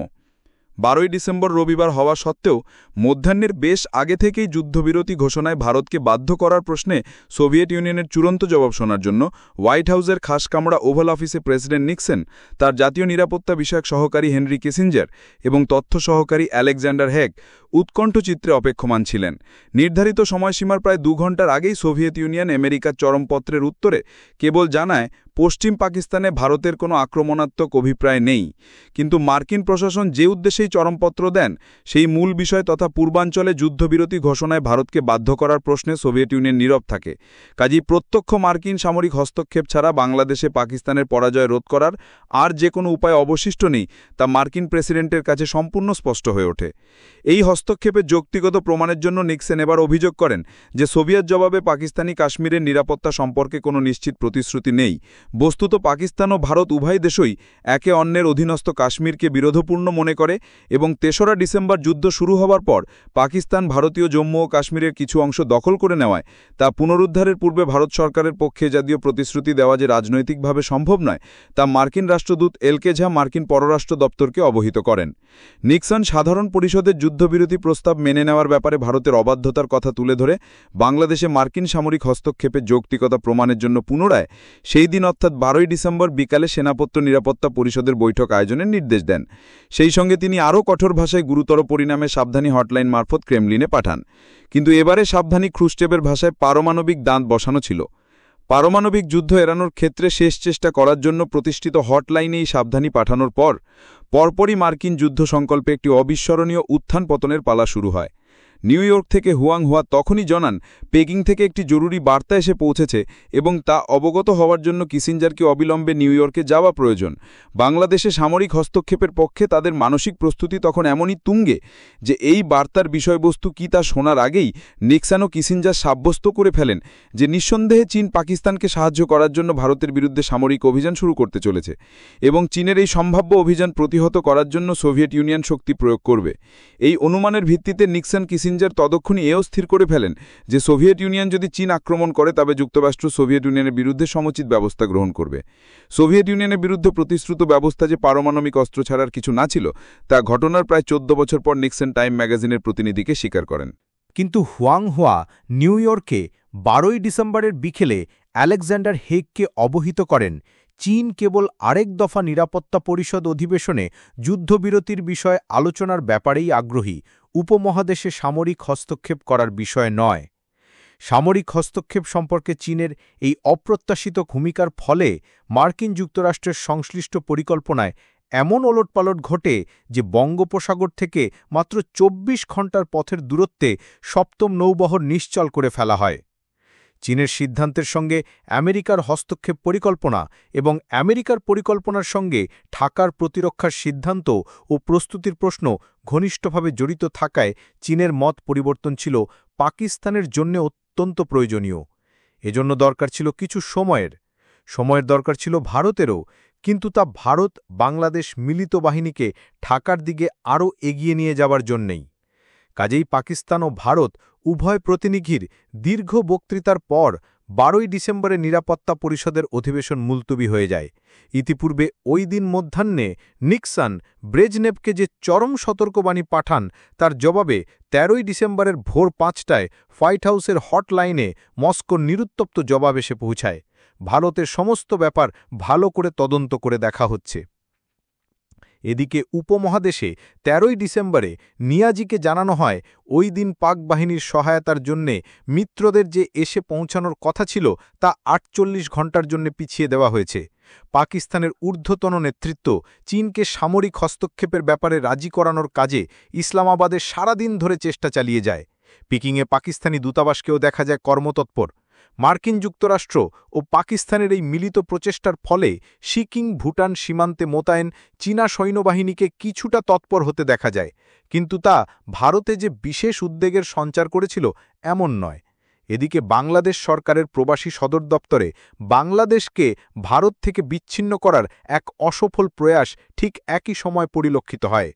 12-13 ডিসেম্বরে নিউ ইয়র্কের মধ্যরাত্রির আগে সামরিক হস্তক্ষেপের বিষয়ে চীনের সম্মতি আদায় সাপেক্ষে সপ্তম নৌবহরকে নিশ্চল করা এবং নিরাপত্তা পরিষদের বৈঠক মুলতবি করার ব্যবস্থা চলছিল।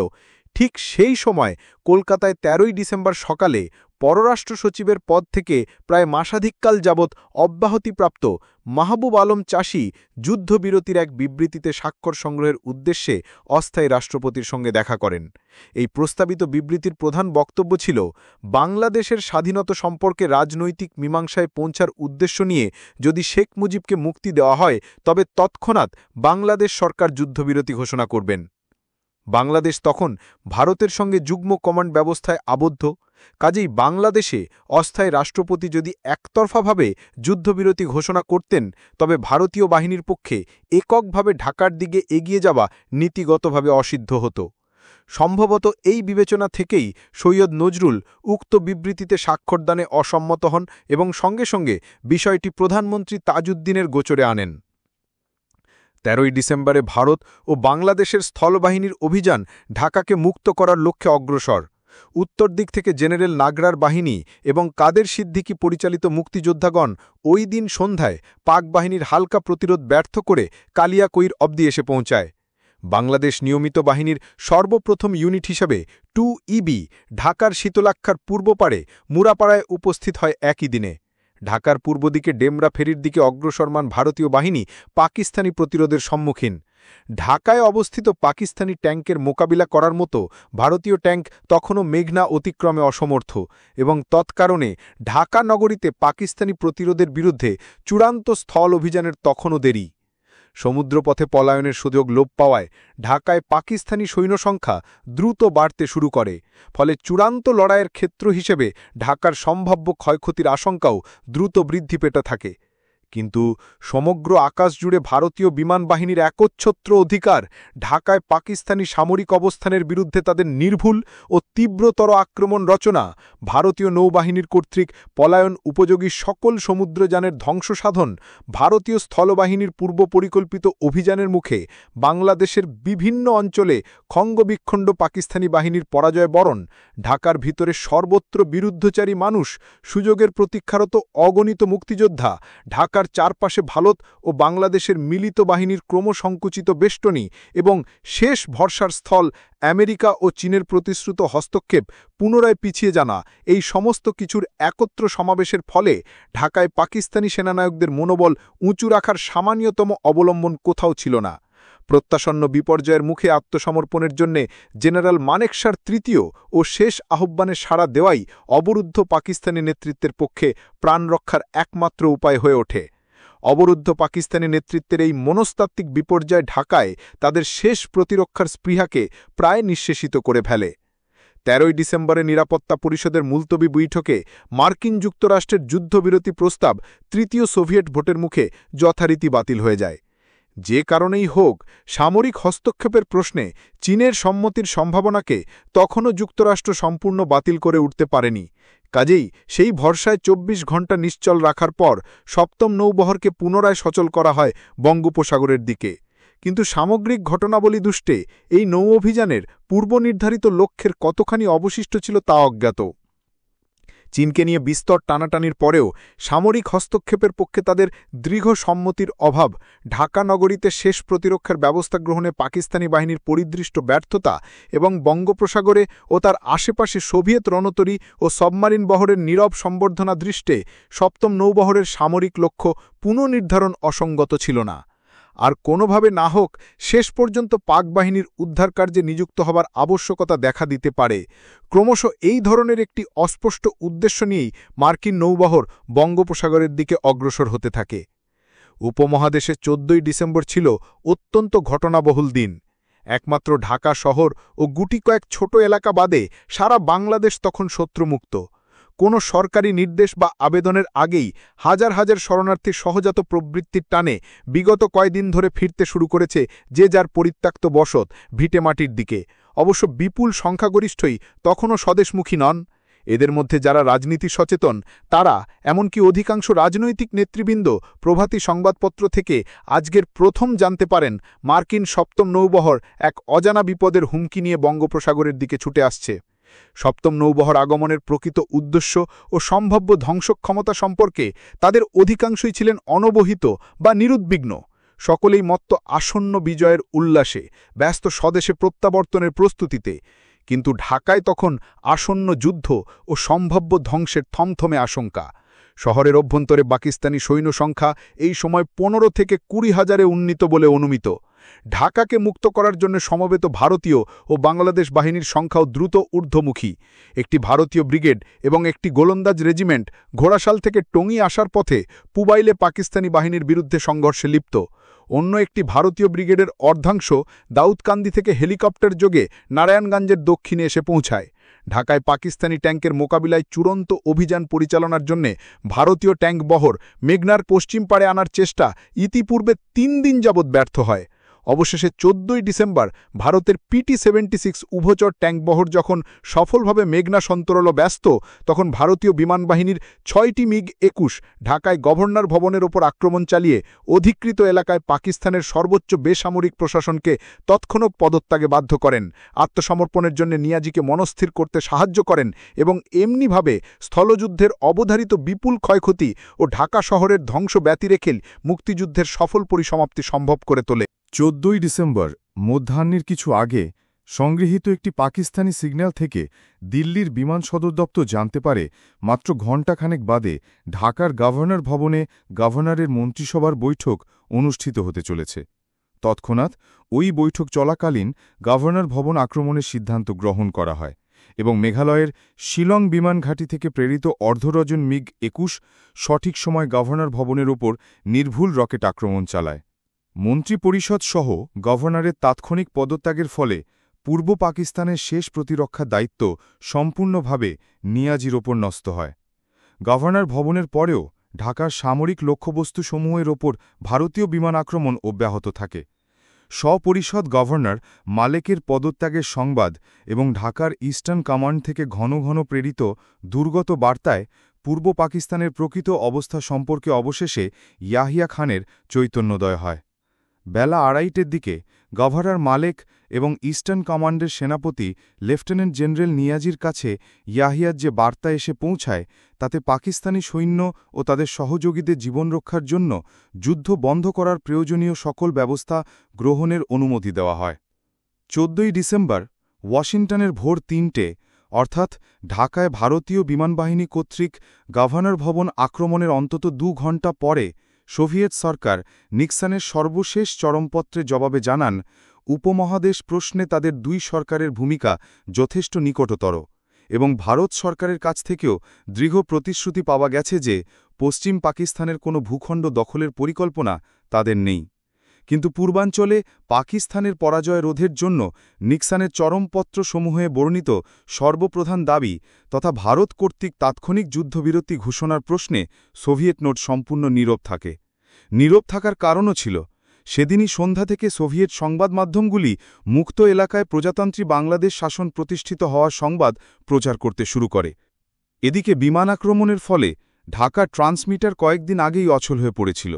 কাজে ইয়াহিয়ার অনুমতি লাভের পর লেফটেন্যান্ট জেনারেল নিয়াজি কয়েকটি শর্ত সম্বলিত যুদ্ধবিরতির এক প্রস্তাব ভারত সরকারের কাছে পাঠানোর জন্য মার্কিন কনসাল জেনারেল স্পিভ্যাককে অনুরোধ জানায়। স্পিভ্যাক বার্তাটি দিল্লি না পাঠিয়ে ওয়াশিংটনে পাঠান। যদিও যে কোনো বার্তা তৎক্ষণাৎ পৃথিবীর যে কোনো প্রান্তে পাঠাবার মতো ব্যবস্থা মার্কিন যুক্তরাষ্ট্রের ছিল, তবু শান্তি প্রতিষ্ঠার জন্য অসাধারণ গুরুত্বপূর্ণ এই বার্তা, যা অবিলম্বে পৌঁছলে ঢাকায় বন্দী কিছু বুদ্ধিজীবী সহ অনেকের প্রাণ হয়তো রক্ষা পেত, সংশ্লিষ্ট প্রাপকের কাছে পৌঁছতে প্রায় 21 ঘণ্টা অতিবাহিত হয়। এই অসাধারণ বিলম্ব থেকে অনুমান করা চলে বার্তাবাহক মার্কিন প্রশাসন পাকিস্তানকে পরাজয়ের হাত থেকে রক্ষা করার সকল অবশিষ্ট সম্ভাবনা ইতিমধ্যে অন্বেষণ করেন। ইতিপূর্বে ইয়াহিয়ার পূর্ণ অনুমতি নিয়ে রাও ফরমান আলী 10ই ডিসেম্বর যুদ্ধবিরতি, পাকিস্তানি সৈন্য প্রত্যাহার এবং ক্ষমতা হস্তান্তরের যে প্রস্তাব জাতিসংঘের কাছে পাঠিয়েছিল তা কেবলমাত্র মার্কিন সরকারের হস্তক্ষেপের ফলেই বাতিল হয়। সপ্তম নৌবহর তাদের সাহায্য করার জন্য দ্রুত এগিয়ে আসছে এই মর্মে নিশ্চয়তা লাভ করার পরেই আরও 5 দিনের জন্য এই যুদ্ধ সম্প্রসারিত হয়। তারপর 14-15ই ডিসেম্বরের এই 21 ঘণ্টার অধিকাংশ সময় ধরে অবশিষ্ট পন্থার অন্বেষণ ও পর্যালোচনার পর মার্কিন প্রশাসন সম্ভবত নিশ্চিত হন যে শক্তির পরিবর্তিত ভারসাম্যের জন্য এই উপমহাদেশ তাদের প্রথাসিদ্ধ গানবুট কূটনীতি প্রয়োগের উপযুক্ত স্থান নয়।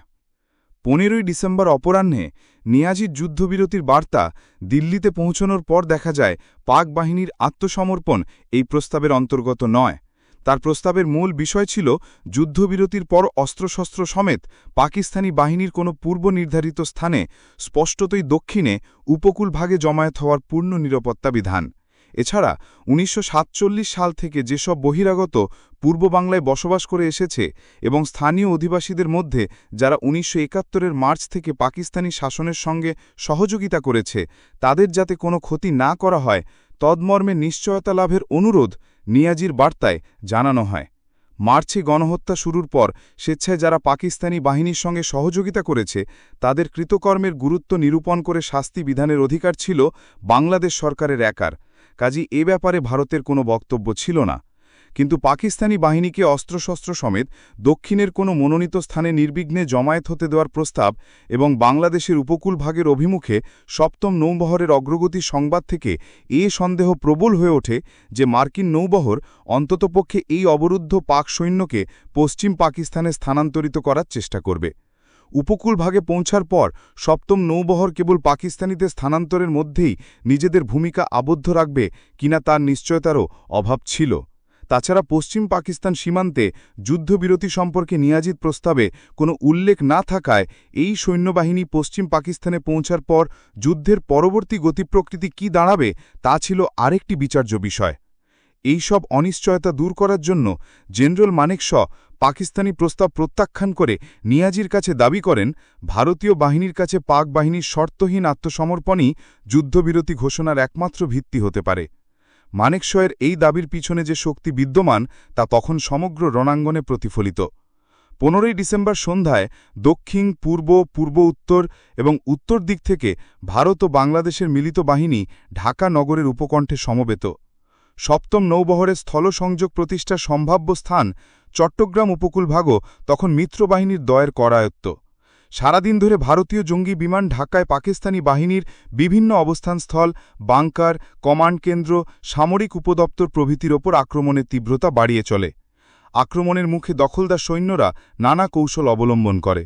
কোনো পাকিস্তানি বাংকারের ওপর আক্রমণ চালাতে গিয়ে ভারতীয় বিমান ব্যর্থ হয়ে ফিরে যায়, কেননা আত্মরক্ষার্থে পাকিস্তানিরা সেই সব বাংকারের তাপদগ্ধ ছাদে হাত পা বাঁধা অবস্থায় স্থানীয় জনসাধারণকে শায়িত রেখেছিল। সেনাবাসী থেকে অফিসাররা তাদের দফতর সরিয়ে নিয়েছিল অসামরিক এলাকার বিভিন্ন অংশে, কিন্তু দেশের সাধারণ মানুষই যেখানে বিপক্ষে সেখানে সরে গিয়েও তাদের পরিত্রাণ মেলেনি। তাদের নতুন আশ্রয়ের খবর সাথে সাথে আশেপাশের মানুষ জানিয়েছে মুক্তিযোদ্ধাদের। মুক্তিযোদ্ধারা খবর পাঠিয়েছে নগরের উপকণ্ঠে ভারতীয় সিগন্যালসকে এবং তার কিছুক্ষণ পরেই ভারতের জঙ্গি ও বোমারু বিমান এইসব নতুন লক্ষ্যবস্তুর বিরুদ্ধে তৎপরতা দেখায়।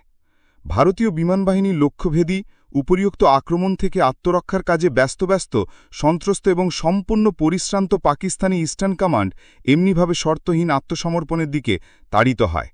অবশেষে নিয়াজির অনুরোধে 15 ডিসেম্বর বিকেল 5টা থেকে পরের দিন সকাল 9:30 পর্যন্ত ভারতীয় বিমান আক্রমণ স্থগিত রাখা হয়।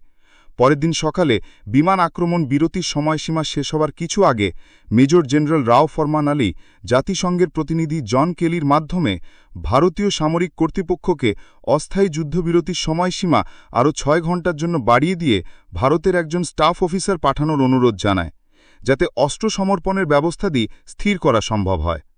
এই বার্তা পাঠানোর কিছু আগে অবশ্য মেজর জেনারেল নাগরা কাদের সিদ্দিকী বাহিনীকে সঙ্গে নিয়ে মিরপুর ব্রিজে হাজির হন এবং সেখান থেকে নাগরা নিয়াজিকে আত্মসমর্পণের আহ্বান জানান। নিয়াজির আত্মসমর্পণের ইচ্ছা ব্যক্ত হওয়ার পর সকাল 10:40 মুক্তিযোদ্ধাদের সঙ্গে নিয়ে নাগরা বাহিনী ঢাকা শহরে প্রবেশ করে। পাকিস্তানিদের আত্মসমর্পণের দলিল এবং সংশ্লিষ্ট অনুষ্ঠানের ব্যবস্থাদি চূড়ান্ত করার জন্য ভারতীয় ইস্টার্ন কমান্ডের chief of staff major general Jacob মধ্যাহ্নে ঢাকায় উপস্থিত হন। বিকেল 4টের আগেই বাংলাদেশ নিয়মিত বাহিনীর 2টি ইউনিট সহ মোট 4 ব্যাটালিয়ন সৈন্য ঢাকা প্রবেশ করে, সঙ্গে কয়েক সহস্র মুক্তিযোদ্ধা।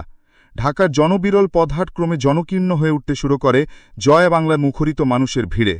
বিকেল 4টায় ভারতের ইস্টার্ন কমান্ডের প্রধান এবং ভারত বাংলাদেশ যুগ্ম কমান্ডের অধিনায়ক লেফটেন্যান্ট জেনারেল জগজিৎ সিং আরোরা, বাংলাদেশের deputy chief of staff group captain Abdul Karim Khandakar এবং ভারতের অপরাপর সশস্ত্র বাহিনীর প্রতিনিধিগণ ঢাকা অবতরণ করেন। এর আধ ঘণ্টা বাদে ঐতিহাসিক রেসকোর্স ময়দানে এক বিশাল হর্ষোৎফুল্ল জনতার উপস্থিতিতে ভারত বাংলাদেশ মিলিত বাহিনীর কাছে পাকিস্তানি সমরাধিনায়ক লেফটেন্যান্ট জেনারেল নিয়াজি বাংলাদেশে অবস্থিত সকল পাকিস্তানি বাহিনীর পক্ষে আত্মসমর্পণের দলিলে স্বাক্ষর করেন। কিছুক্ষণ পরেই ইন্দিরা গান্ধী পূর্ব এবং পশ্চিম উভয় রণাঙ্গনে ভারতের পক্ষ থেকে এককভাবে যুদ্ধবিরতি ঘোষণা করেন।